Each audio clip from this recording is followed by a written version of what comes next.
Триває наша сімейна велоподорож Сіверщиною. Ми їдемо зазвичай неквапно, виділяючи час також для розваг і розвитку. Шлях, як і раніше, пролягає сільськими дорогами.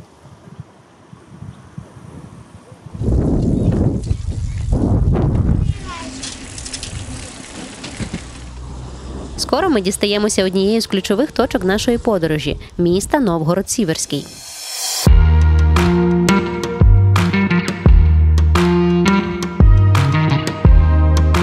Загалом місто виглядає як типовий пострадянський райцентр, тож для нас виявилось не дуже цікавим. Проте, як відомо, історія Новгород-Сіверського сягає X століття і перш за все він відомий як місто князя Ігора, з того самого слова о полку Ігоревім. Тож ми відразу вирушаємо до об'єктів, що пов'язані із цим. Це Спасо-Преображенський монастир. Він такий же давній, як і саме місто, і є, мабуть, найбільшою історичною пам'яткою Новгород-Сіверського. На його території розташований музей.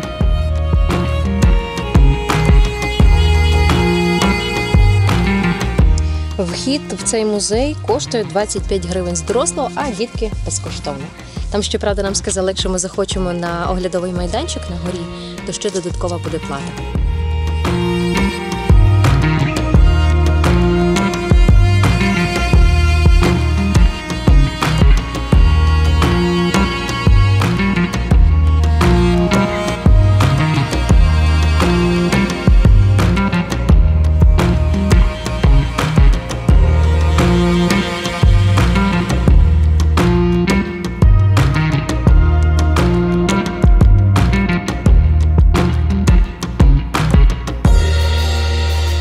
Музей присвячений перш за все легендарній книзі, але також тут зібрані інші експонати, що мають стосунок до історії Сіверщини. Хоч експозиції музею видалися нам доволі скромними, але все ж в контексті знайомства з історичними місцями Новгород-Сіверського він є вартим відвідування.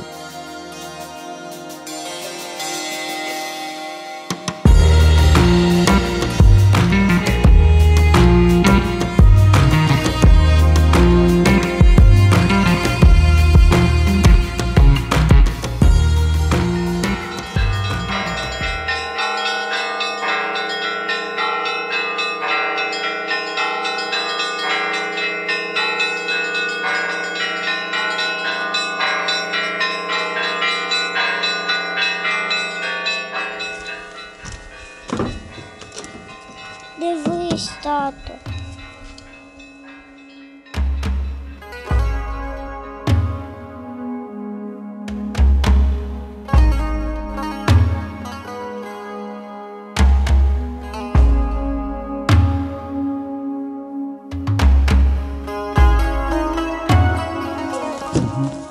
Пустіть Тарасі? Так. Ні, так це не значить можна.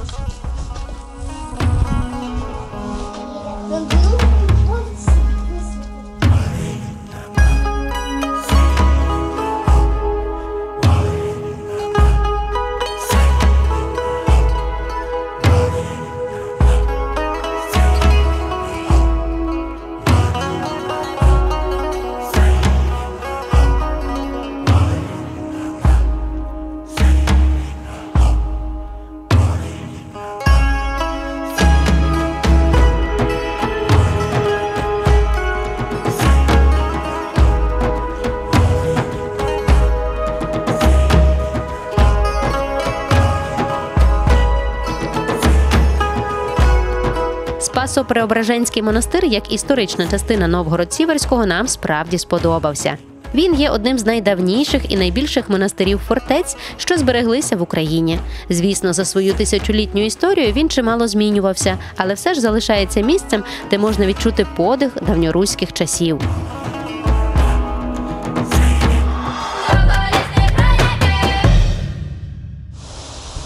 Того ж дня ми покинули Новгород-Сіверський і продовжили рух за маршрутом. В селі Путивськ чи Путивськ ми звернули ліворуч, аби побачити таку собі туристичну атракцію. Ну, принаймні, багато людей так її називають, але це насправді звичайний крейдяний кар'єр. Ну, кажуть, там дуже красиво. Зараз ми хочемо подивитись, чи справді це так.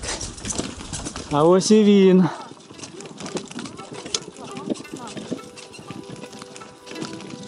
Як бачите, ґрунт весь білий. Я думаю, це і є наполовину крейда. А там вдалині прямо Каппадокію нагадує.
Я ж хотів погідні крісла купити собі.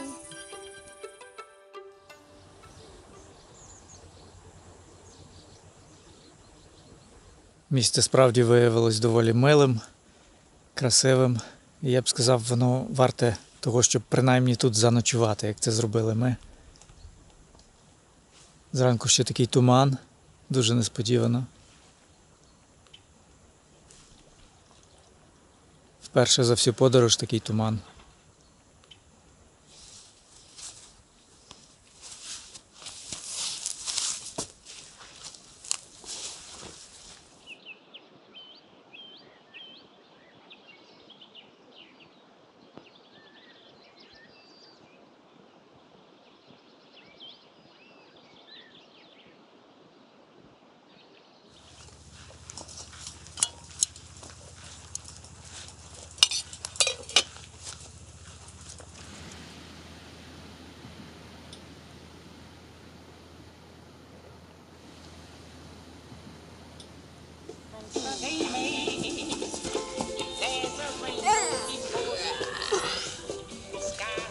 А тепер ти зі мною. Ого, трікачі. Тепер ти зі мною.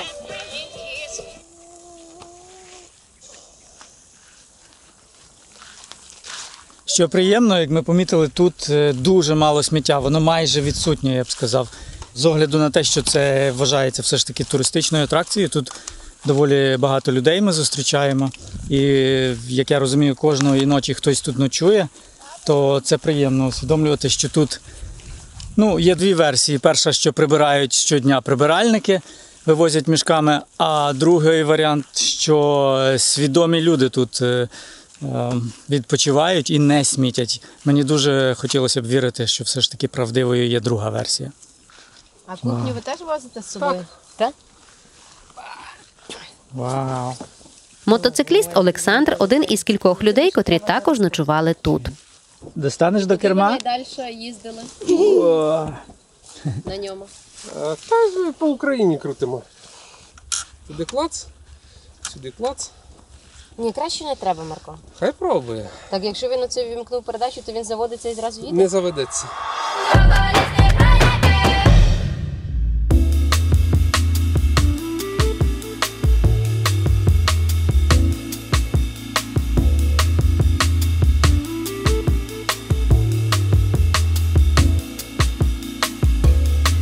Цього ранку ми вдруге перетнули Десну, в'їхавши у Сумську область. І тепер наш маршрут виходить на фінішну пряму в напрямку Обирку, звідки ми почали подорож.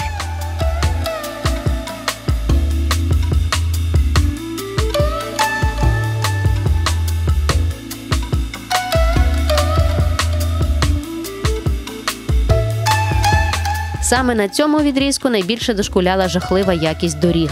Нам сумно констатувати, що проїхавши півсвіту, ми ніде не знаходили такої безнадійної руйнації на дорогах і в такому тотальному масштабі, як в рідній країні. Щоб ви розуміли, це ми зараз їдемо по асфальтованій дорозі. Це не ґрунтівка, а повноцінна автомобільна дорога, позначена на карті.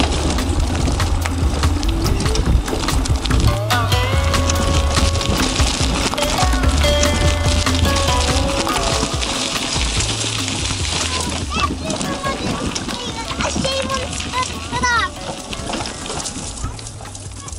Увесь цей день і частину наступного шлях пролягав саме такими дорогами, за винятком кількох коротких відрізків.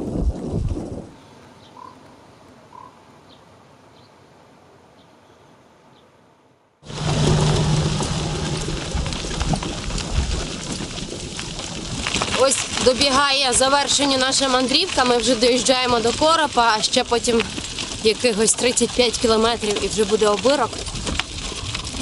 І, чесно кажучи, мені не подобається мандрувати Україною через страшні дороги, по яких важко їхати і по яких і не хочеться їхати. Ці розбиті дороги, вони просто не викликають бажання мандрувати Україною.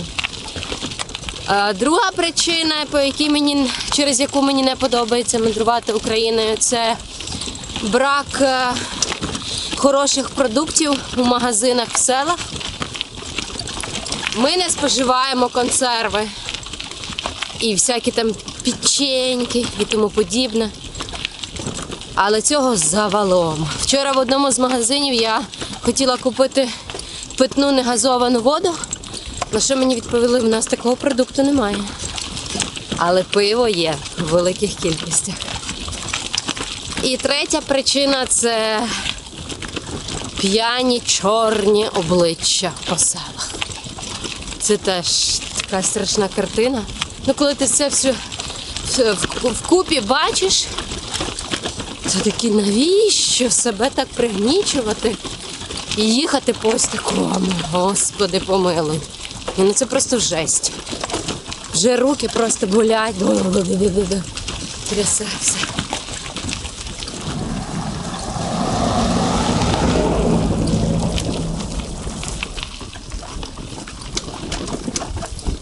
Одна з найбільш таких помітних особливостей цієї мандрівки для нас це те, що дуже мало залишилось криниць по селах. А ті, які залишились, я думаю, більшість з них просто не діючі, там немає хорошої води. Все тому, що люди поробили собі скважини. Ну і практично щоразу, коли нам потрібна питна вода, то ми мусимо заходити до когось в двір і просити воду. Як то кажуть старенькі люди, в наше врем'я такого не було.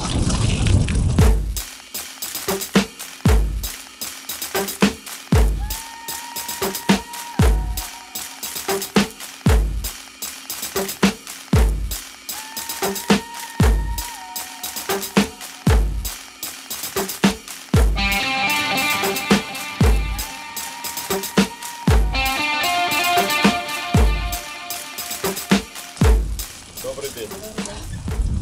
Короб процвітає. Дякую. Скоро ростуть апельсини? Як виходить, то да. Дякуємо. Я вас побачив і просто в мене немає емоцій, що просто такі люди нас через короб проїжджають. Так що... Ці емоції теж дуже класні. Дякуємо. Так що у вас вже один козак, який виріс, так? Так. Ще за 2 години ми дістаємося хутора Обирок, де завершуємо свою подорож і, як завжди, готуємося до наступної. До речі, підписавшись на наш канал, ви її точно не пропустите.